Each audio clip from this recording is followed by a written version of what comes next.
Commander Zexter had studied humans for most of his life. He knew their history better than most of them did.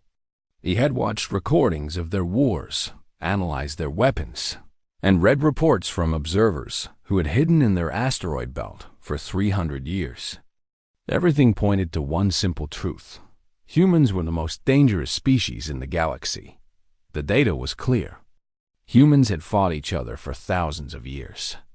They invented new ways to kill with terrifying efficiency.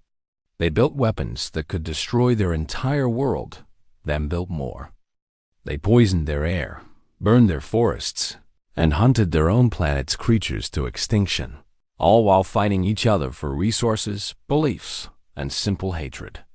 No other species had such a violent history and survived. Zexter stood on the bridge of the Council's largest diplomatic vessel, watching Earth grow larger on the view screen. Behind his ship, 300 warships waited in formation. Each one carried enough firepower to crack a continent. Together, they could turn Earth into lifeless dust in less than an hour. "They will fight," his second officer said quietly. "The moment we appear, they will attack." Zexter's 4 eyes blinked in sequence. "Yes, they will see our numbers and throw everything they have at us." Humans always choose violence first. The plan was simple. Show overwhelming force. Make humanity understand that resistance meant extinction. Offer them a choice. Join the Galactic Council as a minor species or die. Zexter hoped they would be smart enough to surrender. He had seen too many promising species destroy themselves through foolish pride. The fleet dropped out of faster-than-light travel simultaneously. 301 ships appeared in Earth's sky at once, blotting out the sun over major cities. Every screen on Earth suddenly showed the same image: Zexter's face. "People of Earth," he said in their most common language, "we are the Galactic Council. We've been watching you. We know what you are capable of. We know your violence, your wars, your weapons. You will join us, or you will end. You have 1 day to decide." Then they waited for the attack, thought it never came. Instead, after 6 hours of frantic communications between human nations, a reply arrived. It was a simple message: "We would be honored to meet you. Please, send representatives to Geneva. We will prepare a welcome." Zexter stared at the message for a full minute. His second officer checked the translation 3 times. There had to be a mistake. Where was the defiance? Where was the rage they had documented so thoroughly? "It's a trap," his tactical officer insisted. "They're gathering their weapons. They'll attack when we land." But Zexter was curious now. He took a small shuttle down with a full security detail, weapons ready. They landed in a city called Geneva, where human leaders from every nation had gathered. And there were no weapons, no armies, just thousands of humans standing in the streets, watching the sky with expressions Zexter's translators couldn't quite identify. The human leaders greeted them in a large building. An old woman stepped forward. She looked fragile, her hair white, her skin wrinkled. She smiled. "Welcome to Earth," she said. "We've been hoping for this day for so long." Hoping. The word bothered Zexter, though he couldn't explain why. The negotiations took weeks. The humans agreed to everything. They would mine asteroids for the Council. They would work in orbital stations. They would take whatever jobs were offered. They asked for very little in return, just knowledge, just a chance to be part of something larger than themselves. Zexter reported back to the Council with confusion. They agreed to everything. No resistance. No demands. They seemed genuinely happy. The Council was equally puzzled, but pleased. Perhaps humans weren't as dangerous as they seemed. Perhaps centuries of watching their violent history had created an inaccurate picture. Violence was common in young species. Most grew out of it. Within a year, humans were spread across Council space. They took jobs no one else wanted. They worked in dangerous mines on airless rocks. They cleaned waste recyclers on station underbellies. They served food to species who barely acknowledged their existence. And through it all, they smiled. They worked. They hoped. Zexter was assigned to oversee a human colony on a mining station orbiting a dead star. He watched them carefully, still waiting for the violence his research had promised. But the humans just worked. They even sang while they worked, teaching each other songs from their different cultures. One day, a human named Sarah approached him. She was young, barely into adulthood by human standards. She had been assigned to cleaning duties. "Commander Zexter," she said, "thank you for this opportunity." He studied her with his 4 eyes. "You clean waste reclamation units. You breathe recycled air in a metal box circling a dead star. What opportunity?" Sarah smiled. That human smile that Zexter was beginning to recognize but not understand. The opportunity to prove ourselves. To show we can be part of something bigger. To build a better future. A better future cleaning waste? "Every future is built by someone," Sarah said. "Might as well be us. We're patient. We can wait." After she left, Zexter reviewed his research again. He had been so focused on human violence that he had missed something else in their history. Yes, humans fought terrible wars. But they also ended slavery, though it took centuries. They built rights for workers through generations of struggle. They slowly, painfully, improved their societies over time, never giving up. Always believing tomorrow could be better than today. The word Sarah had used echoed in his mind. Patient. Humans weren't subservient. They were patient. And patience, Zexter realized with growing unease, was far more dangerous than rage. He sent a message to the council. "We may have made a mistake, but it was already too late." Humans were everywhere now, in every system, on every station. They worked and smiled and talked. Always talking. Telling stories about Earth, about their history, about concepts Zexter's species had never considered. Things like freedom, dignity, rights, hope. The infection had begun. And no one had noticed because they were all watching for weapons. They never thought to fear ideas. They never imagined that hope could be the most dangerous weapon of all. The first sign of trouble came from the Verazian mining colonies. The Verazians were an old species, traditional and rigid. They had worked their mines the same way for 5,000 years, with clear hierarchies and strict roles. Lower caste workers mined. Upper caste supervisors directed. No one questioned it. That was simply how things were. Then humans arrived at the colonies. At first, everything seemed normal. The humans worked alongside Verazian lower caste miners without complaint. They were even more productive than expected, despite their smaller size and weaker bodies. They learned quickly and worked hard. The Verazian supervisors were pleased, but 3 months later, the Verazian workers stopped reporting for shifts. Not all of them, just enough to halt production. They gathered in the main cavern instead, standing together in silence. When the supervisors demanded they return to work, a Verazian miner named Tokful stepped forward. "We have discussed it," Tokful said. "We want better safety equipment. The tunnels collapse too often. We want medical care. We want rest periods." The supervisor's crest flared in shock. "You are lower caste. You do not make demands." "We are not making demands," Tocqueville replied calmly. "We are negotiating. The humans taught us this word. We work, you benefit. We should all benefit. This is only fair." The concept of fairness in labor relations was barely 100 years old in Verazian society, and only existed in academic theory. Lower castes were born to serve. That was the natural order. Everyone knew this. Except now they didn't. The supervisor immediately called the council. The humans have corrupted our workers. They have taught them dangerous ideas. We request permission to remove all humans from our colonies. But it was too late. The idea had spread. Varazian miners on 6 other colonies had heard about the negotiation. They wanted the same things. Within weeks, half the Varazian mining operations had stopped. Zexter was assigned to investigate. He found the human workers confused by the accusations. "We just talked to them," a human miner named Marcus explained. "They asked about Earth.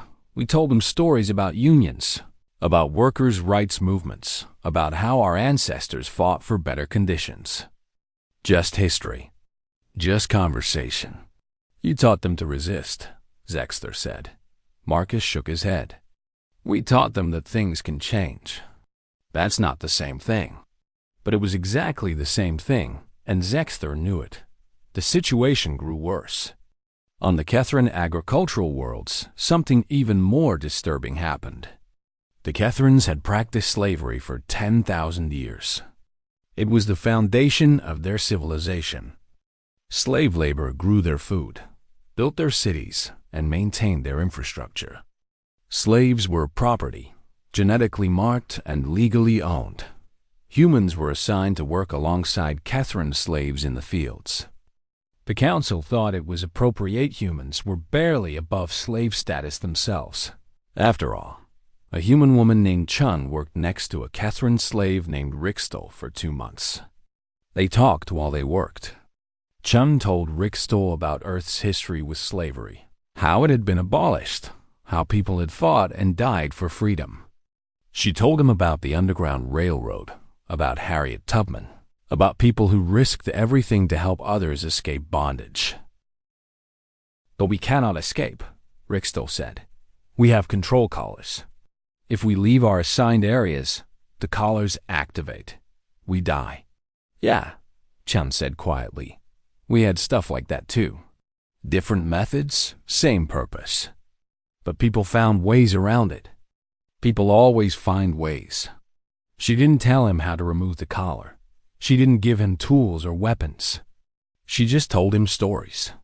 Stories about people who had been enslaved and became free. Stories about impossible odds overcome through determination and hope. 2 weeks later, Rixtol and 50 other slaves simply walked away from the fields. They didn't remove their collars. They couldn't. But they walked straight to the nearest council enforcement office and stood there, waiting. The collars would kill them in 6 hours if they didn't return to their assigned area. "We will die free," Rixtol told the shocked enforcement officers, "or you will remove these collars and let us live free. We will not return to the fields." The standoff lasted 5 hours and 47 minutes. Then, with 13 minutes before the collars would activate, a council representative arrived and deactivated them. The legal chaos was immense. Slaves were property, but the council had laws against killing sentient beings without cause. The slaves hadn't attacked anyone. They had just walked away. The Kethran slaveholders screamed for justice. The council promised investigations. But the damage was done. Across Kethran worlds, slaves had heard what happened. They began walking away too. Not all at once. Not violently. Just walking to council offices and waiting to either die free or live free. The Kethran economy began collapsing. Then the reports came from the Draknar military installations. The Draknar were the council's primary enforcers, a warrior species that had conquered their way to prominence. Their military was built on absolute obedience and honor through combat. Draknar soldiers followed orders without question until they met human medics. Humans had been assigned to medical support roles in Draknar units. They weren't soldiers. Humans were considered too weak for combat, but they could treat injuries. A human medic named James worked with a Draknar unit for 6 months. He did his job well, saving many Draknar lives. Then the unit received orders to suppress a civilian uprising on a colony world. Standard procedure: go in with maximum force, eliminate resistance, restore, order. James asked his commanding officer a simple question. Will there be civilians in the target area? Of course, the commander replied. The civilians are the resistance. Including children? The commander's battle-scarred face showed confusion. Age is irrelevant. Orders are orders. James pulled out a small data pad and showed the commander something called the Geneva Conventions. Rules of war from Earth. Ideas about proportional force, civilian protection, rules of engagement. The commander had never seen anything like it. War has rules? The commander asked. War should have rules, James said. There are things you don't do, even to enemies. Lines you don't cross.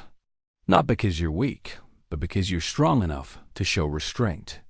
The Drachner commander thought about this for 3 days.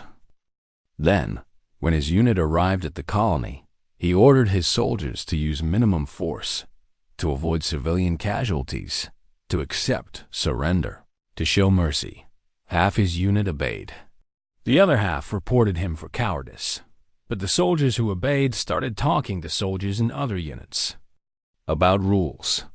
About honor that came from restraint, not just strength. About choosing when to fight instead of fighting because you were ordered to. The Drachner military command was in chaos within weeks. Zexter compiled reports from across council space. The pattern was clear. Humans weren't attacking anything. They weren't forming armies or building weapons. They were just talking, telling stories, sharing ideas. And everywhere they went, the existing order began to crack. He sent an urgent message. To the council, humans are more dangerous than we ever imagined. We must act now. The council finally saw the threat. Not the threat they had expected. Not violence, not war, but something far worse. Humans were teaching other species to question, to hope, to imagine things could be different. The emergency session lasted for hours, but the conclusion was unanimous. Humanity had to be contained, isolated, removed from contact with other species before their dangerous ideas spread any further. If necessary, humanity would be eliminated entirely. The order went out. Gather all humans. Return them to Earth. Establish a permanent blockade. No one in, no one out. Let humanity have their dangerous ideas in isolation, where they couldn't infect anyone else. Zexter volunteered to lead the operation. He owed them that much. He would give them one chance to comply peacefully. Then, if they resisted, he would do what was necessary. He only hoped humanity's patience had limits. That eventually, they would show the anger he had always expected. Anger he could fight, because he was beginning to understand that he had no idea how to fight hope. The Council fleet approached Earth with grim determination. 500 ships this time, 3 times larger than the first contact force. They had learned their lesson about overwhelming displays of power. Apparently, they hadn't shown enough the first time. This operation would be different, decisive, final. Zexter stood on his bridge, watching Earth grow larger on the screen. 3 years had passed since first contact. 3 years since humans had spread across council space like seeds on the wind. 3 years of growing chaos as species that had known their place for millennia suddenly questioned everything. The message went out on all frequencies. Zexter kept it simple. All humans in council space will return to Earth immediately. Earth will be placed under permanent quarantine. Any human found outside the quarantine zone will be eliminated. Any species harboring humans will face severe consequences. You have 30 days to comply. He expected panic, protests, maybe, finally, the violence his research had promised. Instead, he got silence. For 6 hours, no response came from Earth or any human settlement. Then, slowly responses began arriving. But not from humans. The first came from a Verazian mining colony. We refuse to send our human workers back. They are part of our community now. If you want them, You will have to take them by force. The second came from a Kethran agricultural world. The humans helped us understand freedom. We stand with them. Remove them, and you will have to remove us too. The third came from a Draknar military outpost. The humans taught us that strength includes knowing when not to fight. We choose not to fight humans. If you insist, you will fight us instead. Within 12 hours, reports came from 47 different systems. Species that had barely communicated with each other for centuries suddenly spoke with one voice. They would not abandon the humans. Zexthar's tactical officer was baffled. How did humans do this?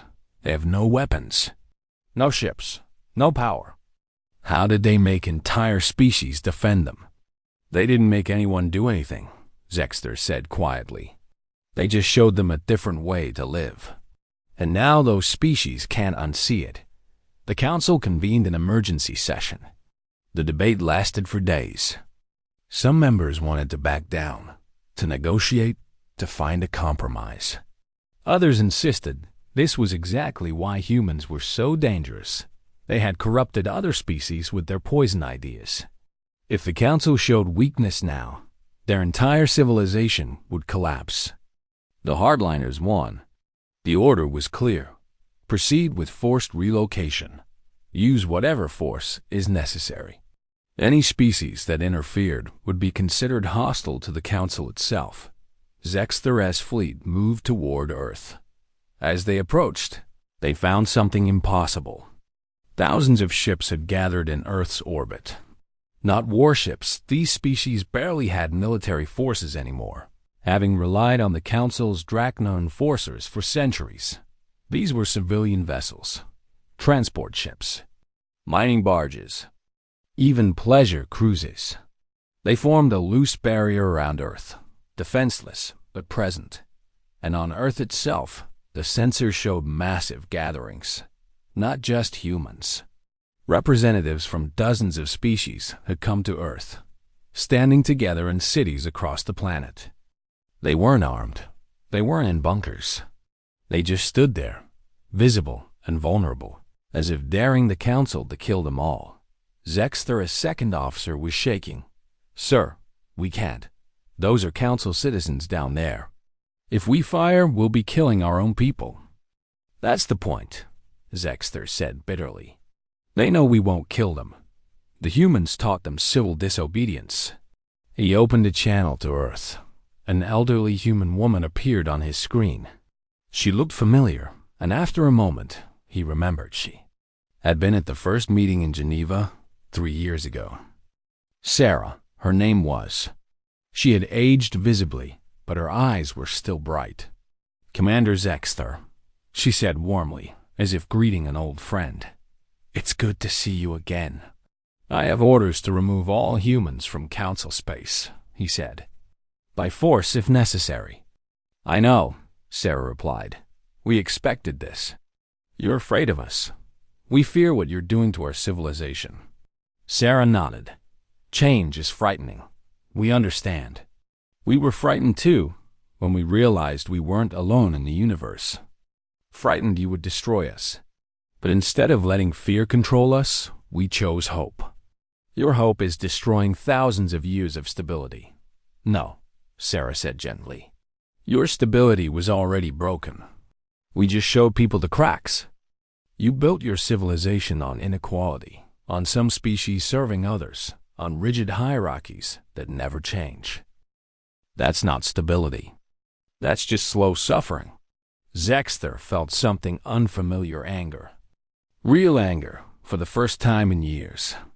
"You think you understand the galaxy after 3 years? We have maintained peace for millennia through our system. What gives you the right to tear it down?" "We're not tearing anything down," Sarah said. "We're just asking questions. Why does birth determine worth? Why should some species serve others? Why can't things change? Those aren't dangerous questions, Commander. They're just questions. If your civilization can't answer them, maybe it doesn't deserve to stay the same. The Council has voted. You will comply or face extinction." Sarah's expression grew sad. Then I guess you'll have to kill us. And all the Verazians standing with us. And the Kethrans. And the Drachner. And representatives from 47 other species. That's what it will take, Commander. Not just human extinction. Genocide on a scale the galaxy has never seen. She paused, then continued softly. Or you could ask yourself a different question. What future are you fighting for? One where power maintains itself through fear of change. Or one where we build something better together. Zexther's hands trembled on his console. He had spent 3 years studying humans, trying to understand them. He had documented their violence, their stubborn nature, their refusal to accept the natural order. But he had missed the most important thing about them. They never stopped hoping. Even facing extinction, they believed tomorrow could be better than today. And somehow, impossibly, they had taught that hope to species that had forgotten how to dream. He looked at his tactical officer. How many civilians would die if we follow through with orders? The officer checked his console. Conservative estimate? 2 million. Possibly more if the civilian ships try to interfere. 2 million beings. From dozens of species. All standing together because humans had told them stories. Because humans had asked questions. Because humans had dared to hope. Zexther made his decision. He opened the channel to the council. All council members appeared on his screen, waiting for his report. I will not follow through with forced relocation, he said calmly. Doing so would require killing millions of council citizens. I will not commit genocide to preserve a system that clearly no longer serves its people. The council chamber erupted in chaos. Some members shouted for his arrest. Others demanded he be relieved of command. But a surprising number remained silent, watching with thoughtful expressions. One of them, a Verazian elder, spoke quietly. Perhaps Commander Zexther is right. Perhaps we have been so focused on maintaining our power that we forgot to ask whether we are using it wisely. The debate that followed lasted for 3 days. The council had never experienced such division.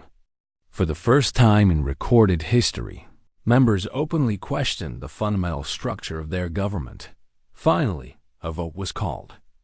Not on whether to quarantine humanity, but on something far more significant. Whether to restructure the council itself. To give representation to species that had never had voices. To establish rights for all beings, regardless of their species' historical status. To acknowledge that the old ways might need to change. The vote was close, but it passed. Zexther watched as humanity's quarantine was lifted. As new council members were appointed from species that had never participated in governance. As laws began changing to reflect ideas that had been unthinkable just 3 years ago. Sarah contacted him one more time. Thank you, she said simply. I did not do this for you, Zexther replied. I did it because the alternative was unthinkable. That's how most progress happens, Sarah said with a smile. Not because people are noble, but because the alternative becomes unthinkable. You just took the first step. The rest will be harder. I know, Zexther said. Change is always hard.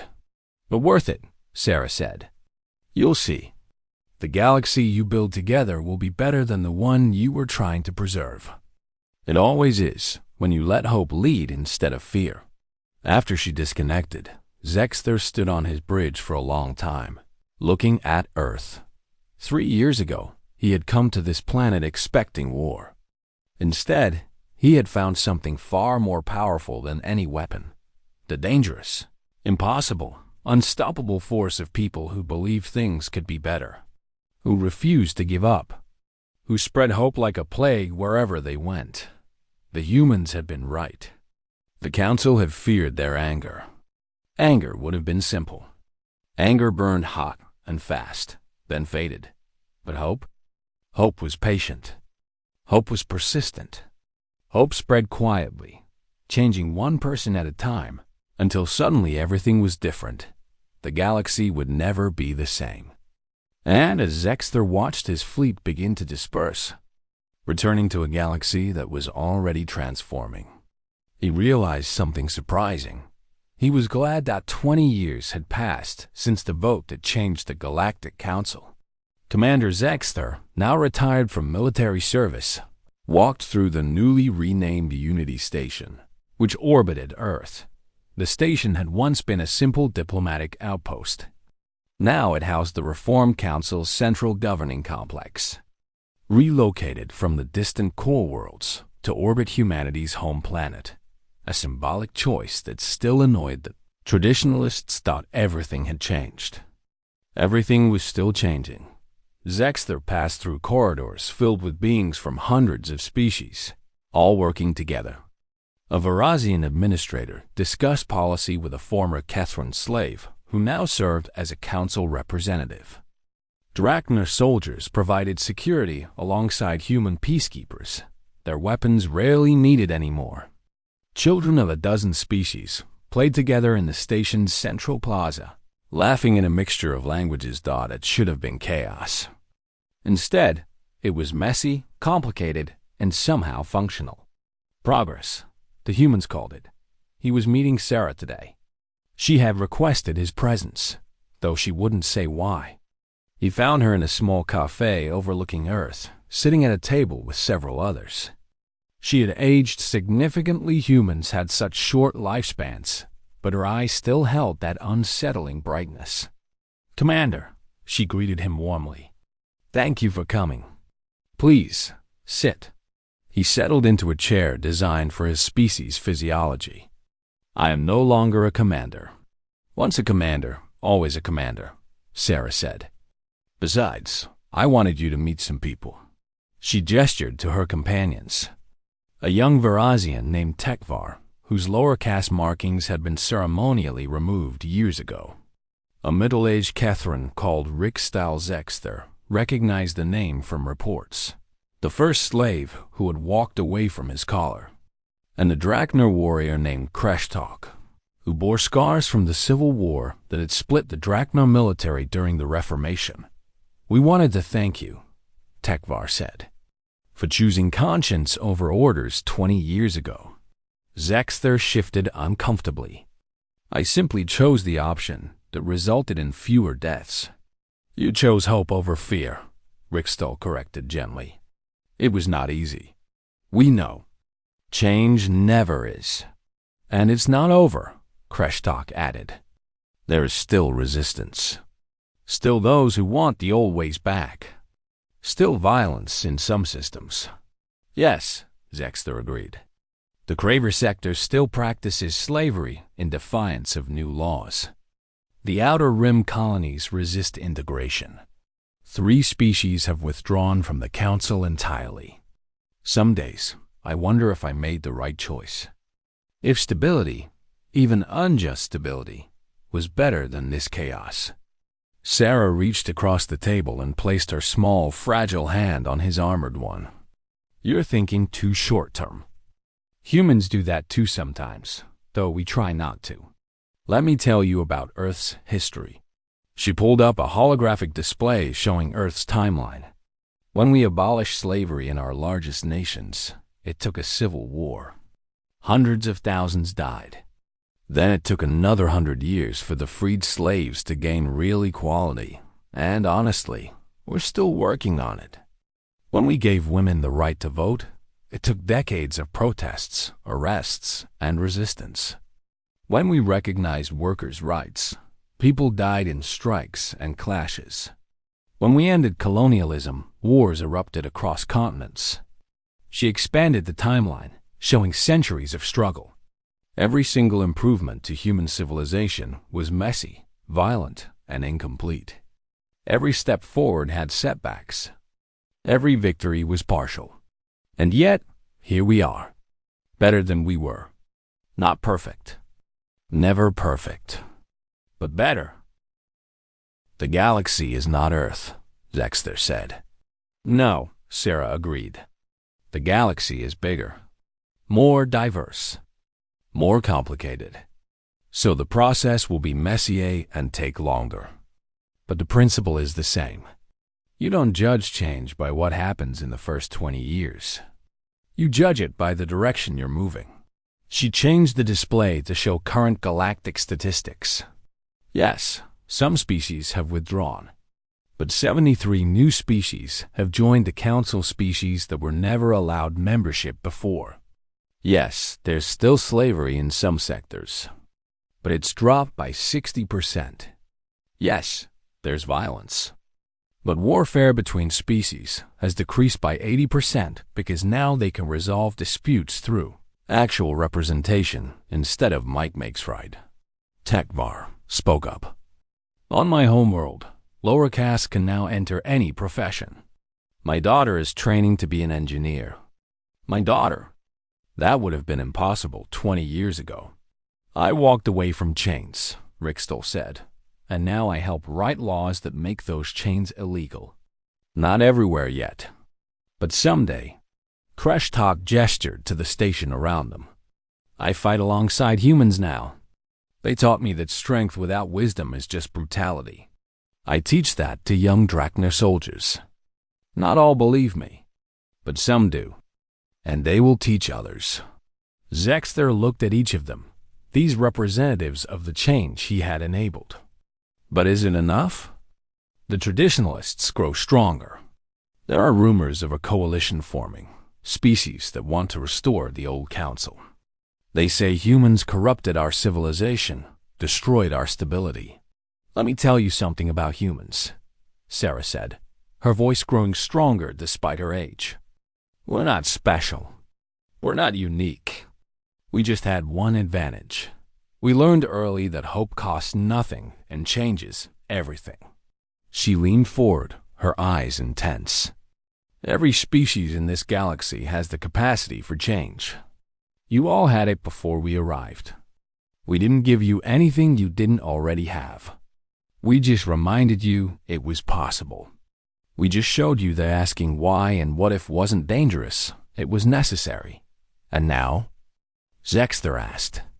Now it's not about humans anymore, Sarah said. It's about all of you. The change will continue or fail based on what you do, not what we do. That's how it should be. We were just the catalyst. The reaction is yours. A young human woman approached their table, carrying a small child that appeared to be part human, part Verazian, one of the first generation of hybrids born after genetic incompatibility barriers had been carefully overcome. Grandma Sarah? They're ready for you. Sarah stood slowly, her body protesting. It's time. Time for what? Zexter asked. I'm giving a speech today, Sarah said. One of my last, probably. I'm old, Zexter. Even by human standards, I'm very old. So I wanted to make sure you heard this first. She led them to a large assembly hall where thousands had gathered, beings from hundreds of species. Come to hear the elderly human who had become something of a legend. The woman who had stood before the council fleet 20 years ago and refused to blink. Sarah approached the podium slowly, aided by her granddaughter. The crowd fell silent.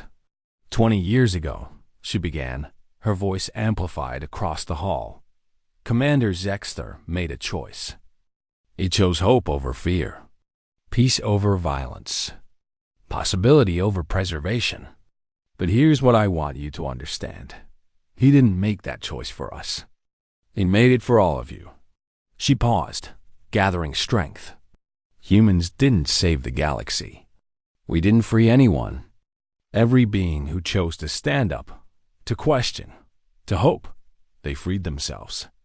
We just told you it was possible. The courage was always yours. She looked across the diverse crowd. Now comes the hard part. Change is easy when it's new and exciting. Change is hard when it's daily and boring. When it requires patience. When progress is slow. When there are setbacks. When the old voices call for a return to stability. Her voice grew stronger. But I've seen Earth's history, and I've seen these last 20 years. I've learned something important. Hope is not naive. Hope is not weak. Hope is the hardest, strongest, most stubborn thing in the universe. Because hope doesn't require proof. Hope doesn't need guaranteed success. Hope just requires belief that tomorrow can be better than today, and the willingness to work toward it even when it's hard. She smiled that bright, impossible smile. You all have that. I've seen it. In every species that chose to stand with us. In every being who questioned the old ways. In every child born into this new galaxy who will never know the limitations their parents accepted. You have hope. Don't let anyone take it from you. Sarah's voice dropped to barely above a whisper, but somehow everyone heard. The traditionalists will say we ruined something stable. They're right. We did. But stability isn't the same as justice. Peace isn't the same as fairness. And sometimes, the only way to build something better is to question something old. She straightened as much as her aged body allowed. So here's my final message to this galaxy. Keep questioning. Keep hoping. Keep believing change is possible. Not because it's easy. Not because success is guaranteed. But because the alternative, accepting injustice because it's familiar, that's the real failure. Humans feared our own anger for millennia. We fought terrible wars because of it. But we learned something. Anger fades. Hatred exhausts itself. But hope is infinite. Hope is patient. Hope rebuilds after every setback and tries again after every failure. She looked directly at Zexter. The commander asked me if 20 years of messy change was better than thousands of years of stable oppression.